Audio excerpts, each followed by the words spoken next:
Assalamualaikum warahmatullahi wabarakatuh. Oke, selamat malam semuanya. Selamat malam mahasiswa-mahasiswi STL Ketapang.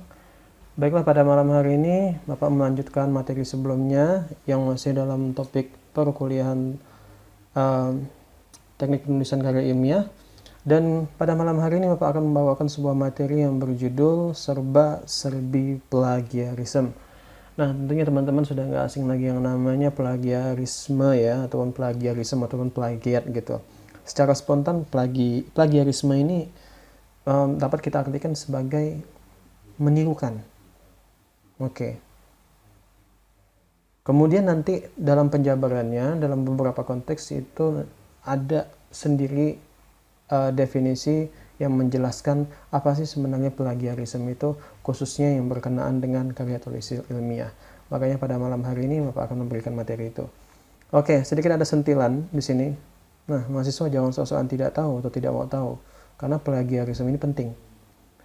Pentingnya kenapa? Karena banyak kasus sekarang untuk mahasiswa yang menempuh tugas akhir ataupun menyelesaikan makalah yang disuruh sama dosennya atau apapun itu, kebanyakan mereka tidak sadar telah melakukan namanya praktek plagiarisme.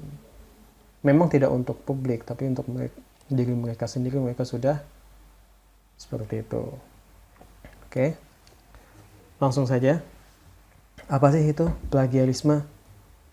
Nah, menurut Wikipedia dan juga diselaraskan dengan Permendiknas nomor 17 tahun 2010 gitu ya, plagiarisme adalah bentuk pengambilan suatu karangan atau gagasan ataupun ide seseorang yang dibuat seolah-olah itu miliknya sendiri. Nah, dan dalam dunia pendidikan, hal ini tentu tidak dibenarkan dan akan mendapatkan tindak pidana sesuai yang sudah dipasalkan. Seperti itu. Nah, kemudian dalam lingkup perkuliahan, plagiarisme ini bisa kita artikan sebagai sebuah tindak hasil ketidakjujuran seseorang gitu ya, baik itu disengaja maupun tidak sengaja, yang bersumber mungkin karena dia nggak tahu, asal seperti itu aja, asal menjiplak ini segala macam. Demi apa? Demi menyelesaikan tugas ataupun karya tulisnya ini segala macam, dan juga kadang merupakan suatu keteledoran dosen ataupun pengawas dalam mengecek hasil karya mahasiswanya, seperti itu. Oke, kenapa Bapak masukkan dosen juga? Karena sebagian dosen mungkin tahu, tapi karena kasihan sama mahasiswanya, kayak gitu ya. Dan akhirnya, ya sudah deh, ini kan hanya tugas saja. Yang penting mereka dapat wawasan aja, nggak perlu itu hasil plagiat ini segala macam. Oke, sebenarnya nggak seperti itu juga. Dan saya juga menentang hal itu. Oke, plagiarisme itu banyak bentuk. Tadi kita sedikit berbicara tentang plagiarisme yang terdapat pada tulisan ya. Padahal tidak hanya itu, plagiarisme juga bisa terdapat pada karya seni, seperti desain, lukisan, tarian, lagu, puisi, naskah, drama, video, film, apapun itu. Kemudian kalau dalam karya tulis mungkin dalam paper, skripsi, tesis, disertasi, laporan penelitian, dan macam-macam gitu ya. Dan juga bisa dalam bentuk fisik. Nah, misal media atau rancangan alat, prototipe bangunan, dan lain sebagainya. Banyak kok. Yang penting sesuatu yang sifatnya meniru dan tanpa izin pemilik aslinya gitu ya, maka itu bisa dianggap dengan tindakan plagiarisme. Nah, macam-macam bentuk plagiarisme tulisan. Oke, sebelumnya kita sudah mengetahui kalau plagiarisme di tulisan itu, kita back sebentar ya. Oke, karya tulis bisa berupa paper, skripsi, tesis, disertasi, laporan penelitian, pengambilan data, ini segala macam. Banyak banget. Itu yang dalam bentuk tulisan ya. Nah, sekarang dalam tulisan itu nanti ada juga macam-macamnya. Ada hanya dalam satu bentuk. Dia itu kayak bakteri. Ada yang bakteri 1, 2, 3, 4, 5, banyak sekali bentuknya. Contoh. Nah, dia mungkin menjiplak per kata ataupun sebagian dari karya tulis orang lain yang dijadikan adalah miliknya. Ataupun yang nomor 2, dia menjiplak sebagian besar tulisan tanpa ada perubahan. Dia menjiplak copy paste gitu tanpa ada perubahan. Ataupun mengubah kata kunci tanpa mengubah substansi aslinya. Dia mengubah semuanya, mengubah karya tulis ini segala macam. sekaligus merubah kata kunci yang sebenarnya itu tidak bisa dirubah. Kalau itu dirubah maka substansinya akan hilang.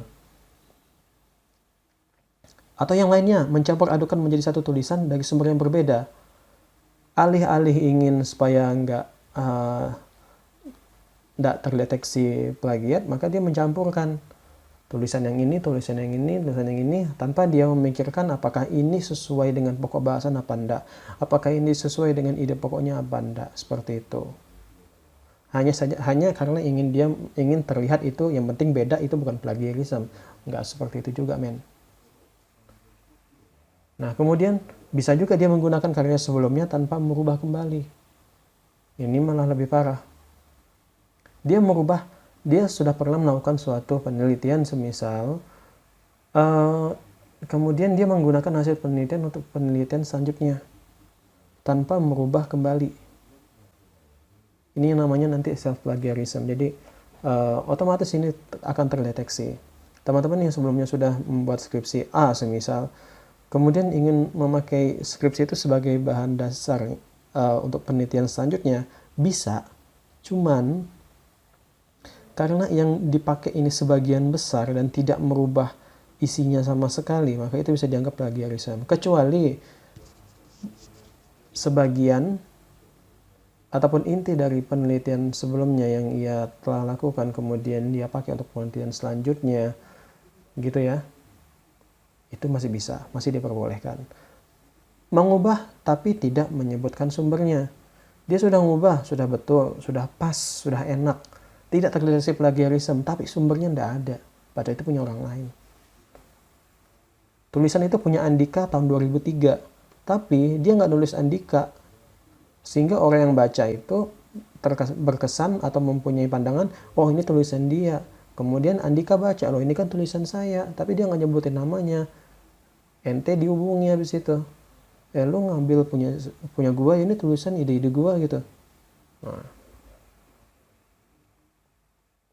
Jadi harus dicantumin sumbernya. Kemudian mencantum sumber penulis yang tidak sesuai. Kemarin Andika bilangnya hujan. Tapi kemudian kalian ngomong ke si B. Kemarin tuh hujan, kata Sony. Padahal itu katanya Andika tahun 2003. Tapi kalian karena yang penting asal ada namanya aja deh, asal ada tahun, sembarangan aja tulis siapa gitu. Sony 2007. Padahal Sony nggak nyebutkan itu. Siapa juga Sony gitu kan? Dicari-cari di Google ini segala macam nggak ada. Wah ini nggak benar, ini namanya pengarang hantu kayak gini. Ataupun dia mengada-ngada dalam memberikan sumber ataupun nama penulis, bisa jadi. Entah itu kata-katanya, dia mengada-ngada seolah-olah itu ada di penelitian, padahal itu nggak ada sama sekali, apalagi namanya. Ataupun dia mengubah arah ide penulis, kemudian terkesan, jadi tidak dia mengubah ide tulisan, mengubah arah ide penulis dan itu terkesan tidak asli. Jadi yang sebenarnya Andika maksud sebelumnya itu adalah hari ini hujan dan hujannya lebat akan mengakibatkan banjir. Tapi kalian malah memaknainya hujan. Andika bilang hari ini akan hujan, kemudian turun salju. Aneh kan? Ya aneh. Dan itu nanti itu masih pemikiran sederhana, jadi di tulisan akan lebih samar-samar lagi. Nah, selanjutnya, mengapa sih yang namanya plagiarisme itu perlu diwaspadai? Satu, alasan dasarnya jujur itu susah, bohong itu gampang. Tapi yang namanya kejujuran itu tidak bisa diajarkan lewat materi segala macam, tapi itu perlu dilatih lewat pembiasaan. Gitu ya. Susah pasti, ribet pasti. Orang baru pertama kali bayi bawa berjalan langsung bisa lari, hebat toh. Perlu perlahan-lahan belajar berjalan, belajar yang namanya paraphrasing, belajar yang namanya meringkas, belajar itu kutipan apa aja, kaidah-kaidah penulisan. Kita bukan jin. Simsalabim, abrakadabra langsung bisa, langsung jadi. Kita manusia yang perlu proses. Kita yang tumbuh. Kita tuh perlu tumbuh dengan memahami suatu pembelajaran, itu dia. Kemudian mengapa perlu diwaspadai juga? Karena banyak kasus kejadian itu yang kian meningkat akhir-akhir ini. Ya sebelum maraknya yang namanya software plagiarism detektor dan sebelum juga ditentukannya undang-undang tentang hal ini, dulu makin marak. Yang penting apalagi yang untuk mahasiswa tingkat akhir ada yang terang-terangan, bahkan skripsi saya dibuat. Skripsi saya nyontoh yang tahun lalu, tahun-tahun sebelumnya ini segala macam. Saya nggak perlu buang-buang keringat ini segala macam. Banyak yang seperti itu. Maka yang namanya plagiarism itu mungkin dia nggak tahu ini segala macam. Tapi kalau sudah baik teman-teman tahu ataupun tidak tahu, ini sudah menjadi pengetahuan umum. Baik nanti berdalih di depan publik ini segala macam ya, teman-teman tetap harus mempertanggungjawabkannya. Nah, karena apa? Karena ini sudah diinformasikan, sudah disosialisasikan, dan bahkan tanpa disosialisasikan pun ini sudah tercatat di undang-undang. Seperti itu ya. Kemudian jasa pembuatan skripsi, nah ini yang kian banyak. Gitu. Dibuatin full ini segala macam. Kalau kalian punya partner atau apa, itu malah lebih bagus lagi.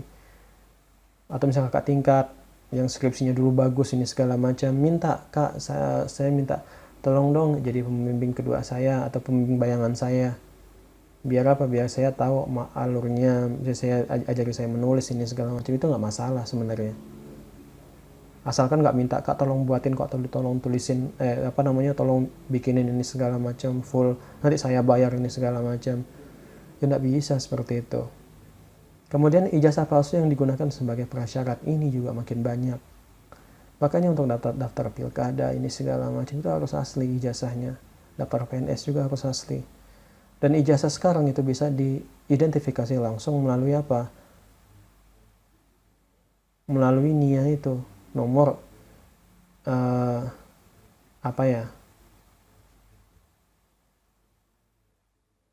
nomor ijazah nasional itu bisa dilacak lewat website. Apakah benar ijazah Anda ini terdaftar di perguruan ini dengan nomor sekian apa tidak. Kemudian SDM masa depan yang memprihatinkan. Nah, kalau misalnya teman-teman sudah terbiasa melakukan namanya plagiarisme ini segala macam, nah bagaimana dengan karakter teman-teman nanti ke depannya, itu ya. Maka kadang agak gimana juga ngelihat, semisal ya kita berpikiran positif segala macam lah, yang terlalu frontal menyorak-nyoraki koruptor ini segala macam, wah tidak jujur ini segala macam, pemerintah bohong ini segala macam.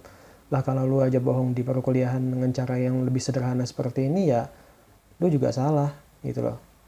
Lagi-lagi refleksi, ya nggak semua seperti itu, tapi kalau kalian seperti itu berarti cerminan kawan-kawan, nggak usah dicerminkan ke orang lain gitu. Nah, ada dua tipe plagiarism. Yang pertama self plagiarism yang disengaja, ya. Maksudnya yang disengaja itu apa? Ya dia sudah pernah membuat penelitian sebelumnya. Karena dia nggak mau capek di penelitian selanjutnya, ya udah dia pakai penelitian sebelumnya aja yang sebagian besar nanti dia masukin di penelitian dia yang sekarang. Tanpa merubah, tanpa ini segala macam, ya. Itu namanya self plagiarism. Seperti yang tadi disebutkan, tidak masalah untuk penelitian sebelumnya menjadi dasar untuk penelitian sebelumnya menjadi dasar untuk penelitian yang ke depan ini, tidak masalah. Ya asalkan tetap pada koridor-koridor yang sudah ditentukan, baik itu dari berapa persentase yang dibutuhkan untuk dimasukkan ke penelitian yang sekarang, ataupun bagian-bagian mana saja, baik itu hasil ataupun baik itu dari ide yang seharusnya itu menjadi landasan di penelitian selanjutnya, seperti itu. Kemudian ada juga yang secara tidak disengaja, dia nggak tahu sama sekali itu, baik dia mengganti secara dia yang secara tidak sengaja, baik itu dia tidak tahu karena itu adalah plagiarism, atau dia tidak tahu caranya, ini segala macam tetap salah gitu ya. Maka Bapak tuliskan di sini, baik itu mengganti secara sengaja atau tidak sengaja, karena ketidaktelitian, ketiduran, atau kurang wawasan ataupun semacamnya, sama aja tetap dianggap sebagai tindakan plagiarism. Lanjut, kasus plagiarism di kalangan mahasiswa. Nah, jujur aja sebenarnya banyak. Teman-teman bisa cari di Google tahun sekian, bahkan tidak dilakukan oleh mahasiswa, bahkan dilakukan oleh yang lebih tinggi lagi. Ada tingkat profesor, doktor, maupun dosen, segala macam, baik itu peneliti langsung, segala macam banyak. Bahkan yang umum itu juga banyak gitu kan. Tapi di sini kita ambil yang dekat-dekat saja, yang khusus di samping kita, di kelas kita, di kakak tingkat kita, di kampus kita, di fakultas kita gitu kan. Maka tidak perlu disebutkan secara rinci, baik itu persentase maupun perbandingan skala. Yang jelas masih banyak dan hampir seluruh tugas mahasiswa terindikasi plagiat. Cek aja makalah. Atau apa. Atau komen Bapak YouTube kemarin. Iseng-iseng itu. Lihat ini tulisannya dia apa bukan sih?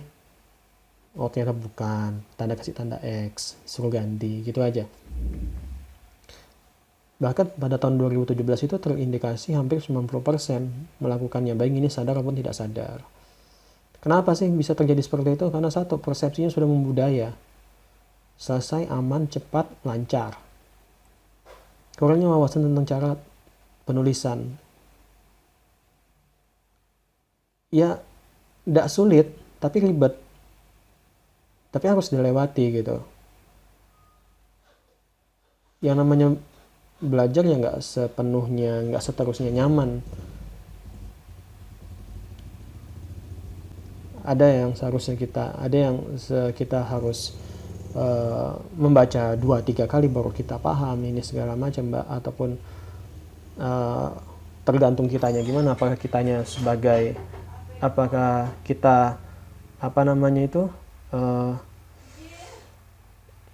apakah kita bisa sebentar, tergantung kitanya lagi, apakah nanti kitanya ini adalah orang yang cepat dalam belajar, apakah tidak gitu kan. Kemudian ada juga yang namanya mental mie instan, dia pengen cepat saji, cepat jadi, cepat dimakan, cepat selesai, cepat dikeluarin gitu. Celah teknologi yang kian banyak, manfaatkan teknologi, dihapus, ini segala macam, diblok, diwarnain putih biar nggak kedeteksi, ini segala macam, dirubah fontnya, berubah menjadi JPG, banyak sekali, dan itu kita sudah hafal. Kemudian proses hukum tingkat perkuliahan yang belum ada, ya wajar aja, semisal dosen yang kurang punya waktu untuk mengoreksi apakah ini terindikasi apa tidak, apakah ini benar kerjaan mahasiswa apa bukan, ini segala macam. Sanksinya apa aja? Banyak, tergantung tingkatannya, ini segala macam ya. Bisa itu dalam bentuk teguran, baik formal maupun non formal, baik itu langsung ataupun pakai surat. Bisa juga untuk penundaan hak, penurunan pangkat bahkan, ataupun pemberhentian secara tidak terhormat. Bisa juga ijazah dibatalin, ataupun pemecatan yang tidak hormat yang disaksikan masyarakat banyak. Ini lebih parah lagi, penolakan pemberkasan secara utuh. Nah, ada juga penolakan, jadi berkasnya dibalikan dan disuruh ngulang, ataupun ya disuruh ganti, ini segala tergantung. Contoh, kalau teman-teman yang sudah baca video tentang paraphrase mungkin udah tahu ini ya. Naskah aslinya seperti ini. Sangatlah pelik untuk mendefinisikan plagiasi saat kalian melakukan ringkasan atau parafrase. Keduanya memang berbeda, tapi batas parafrase dan ringkasan sangatlah tipis sehingga kalian tidak akan menyadari jika kalian itu sudah berpindah dari melakukan parafrase menjadi meringkas, kemudian berpindah melakukan suatu namanya plagiasi. Apapun tujuanmu, parafrase yang sangat mirip dengan naskah asli tetap dianggap sebagai melakukan plagiasi meskipun kalian telah menuliskan sumbernya. Kemudian kalian rubah, katanya seperti ini. Sangatlah sulit untuk mendefinisikan plagiasi saat ringkasan dan parafrase terjadi di dalamnya, karena meski mereka berbeda, batas keduanya sangatlah samar. Dan seorang penulis mungkin tidak mengetahui kapan ia melakukan ringkasan, parafrase atau plagiasi. Meski demikian, parafrase yang sangat dekat dengan sumbernya diperhitungkan sebagai hasil plagiasi, meskipun sumber aslinya dicantumkan di sana. Beda tulisannya, beda sih, tapi sebagian besar mirip, baik alurnya maupun kata-kata yang digunakan. Walaupun sebagian sudah dirubah, tapi tetap ini masih terindikasi yang namanya plagiasi.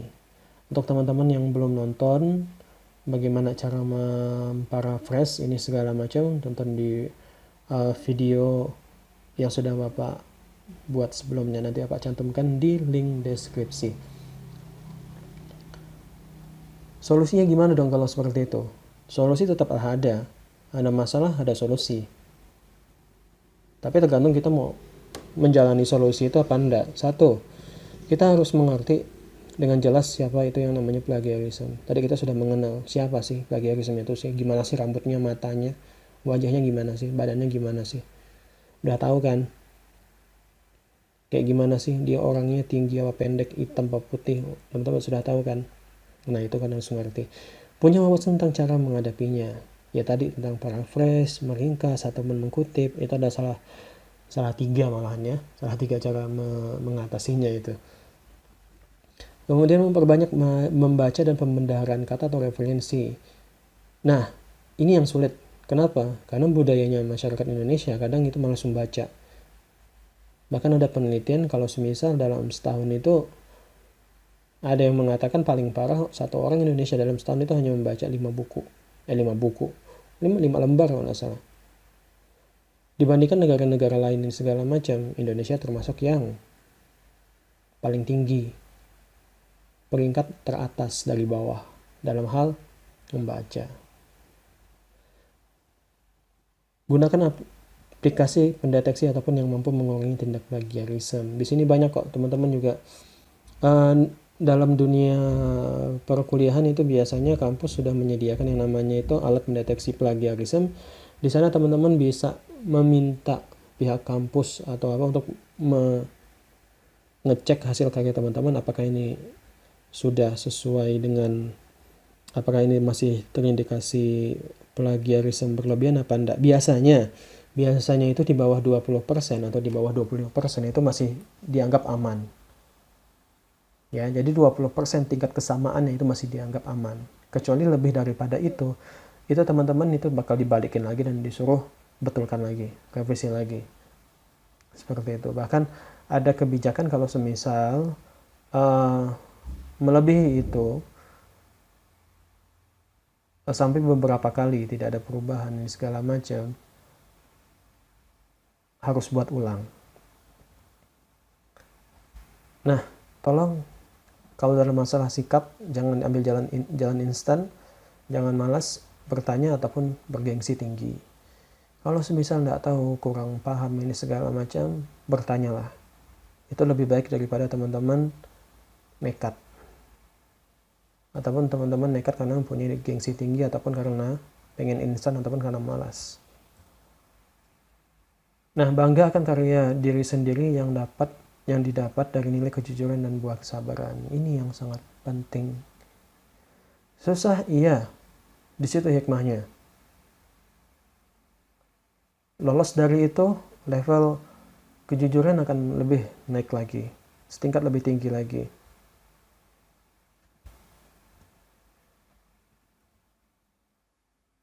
Apakah selain pakai yang namanya plagiarism detector atau apapun lah itu yang bisa mendeteksi plagiarism, apakah bisa diidentifikasi langsung? Bisa dong. Bahkan secara naluri secara naluri gitu ya, insting manusia gitu dalam hal membaca.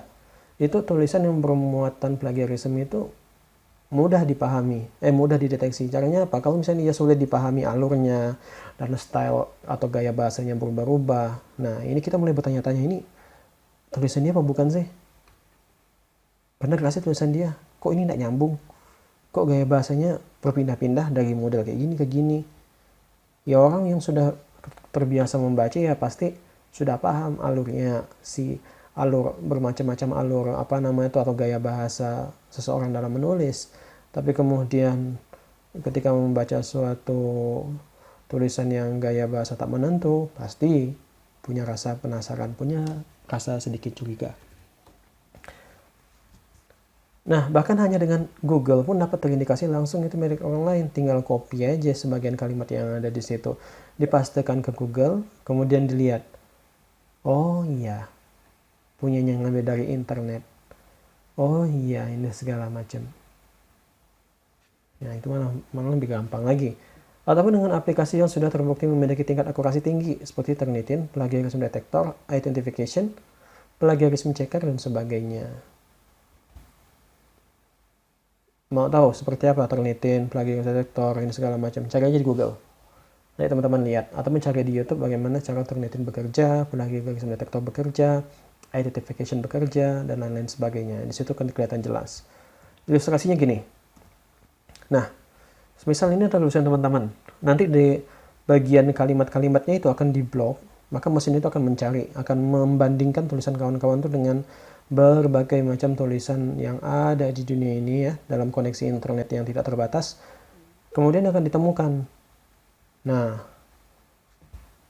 berapa persen, apa bagian-bagian mana saja di blok, ini segala macam, kelihatan sekali di situ.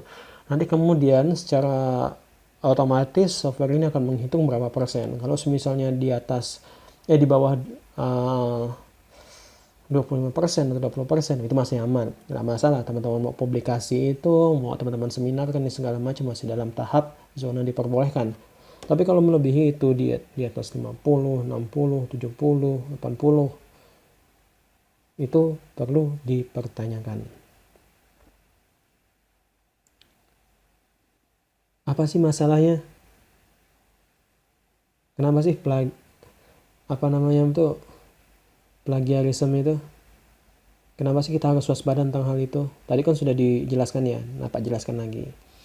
Karena karya tulis apapun itu yang sudah dipublish atau dipublikasikan dan diakui kepemilikannya merupakan hak kepemilikan langsung yang tidak boleh diganggu. Teman-teman mengklaim itu punya teman-teman, padahal punya orang lain, walaupun itu tidak bersifat fisik gitu ya, dia hanya bersifat tulisan yang hanya software ini segala macam, tetap itu punya orang lain. Tidak boleh kita semena-mena langsung make tanpa prosedur, tanpa izin, tanpa prosedur yang jelas ini segala macam. Dan juga karya itu harus mendapatkan apresiasi penuh. Orang sudah susah bikin skripsi, bikin karya tulis ilmiah, dipublikasikan, dapat penghargaan di segala macam. Kita juga mikir berapa waktu yang sudah dikorbankan, berapa biaya yang sudah dikeluarkan, apa yang harus beban pikiran di segala macam. Dan tiba-tiba kita tinggal mengcopy paste punya dia, dan kita secara tidak sadar kita akui ini milik kita segala macam, ya itu malah jatuhnya malah merugikan gitu ya, bukan malah mengapresiasi.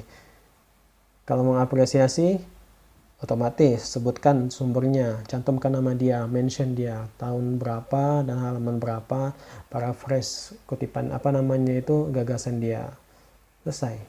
Itu malah lebih baik lagi. Dan demi kebaikan bersama dan demi perkembangan penelitian ke depan yang lebih kaya akan informasi. Ini namanya, dalam proses ini Bapak namakan, bisa kita sebut yang namanya diseminasi ya. Jadi teman-teman yang sudah melakukan penelitian, si A sudah melakukan penelitian, B udah, A nemukan ini, B nemukan ini, dan misalnya mereka meneliti, mengangkat suatu topik penelitian yang sama, maka informasi tentang itu akan terus bertambah, dan penelitian si A akan mensupport penelitian B akan mensupport C akan mensupport D, dan macam-macam, dan seterusnya seperti itu.